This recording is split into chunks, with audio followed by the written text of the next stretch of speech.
ஆனா சார் ஒருவேளை இவங்க 2 பேரும் சேர்த்துக்காம எடப்பாடி அவர்கள் எலெக்ஷனை ஃபேஸ் பண்ணி தோத்துட்டாங்கன்னா அப்பயும் அவருடைய லீடர்ஷிப்புக்கு சேலஞ்ச் அப்ப லீடர்ஷிப்புக்கு சேலஞ்ச் வரும். அப்ப லீடர்ஷிப்புக்கு சேலஞ்ச் வந்து உள்ளுக்குள்ள இருந்து வரும். அப்போ அந்த லீடர்ஷிப் சேலஞ்சை நீங்க 26க்கு அப்புறம் தான் பாத்துக்கணும். அதுக்கப்புறம் அவரால் முடியல, அந்த விஷயங்கள்லாம் வேற. பட் 26ல ஜெயிச்சுட்டாங்கன்னா இவங்க வராமலே ஜெயிக்கிறாங்கன்னு வச்சுக்கோங்க. அப்ப என்ன ஆகும்? எல்லா பாசிபிலிட்டியும் ஒரு பாலிட்டிஷியன் பார்ப்பாங்க.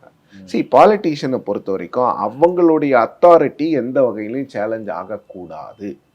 அதை தான் முதல்ல பார்ப்பாங்க. அதுக்கப்புறம் தான் கட்சி, அதுக்கப்புறம் தான் எல்லாம்.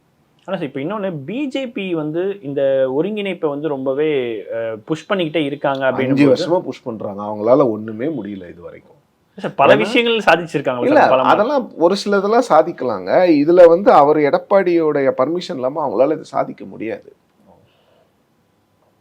அதுக்கு வேற என்ன ரீசனா இருக்கும் சார்? அவர் விரும்பல, அவ்வளவுதான்.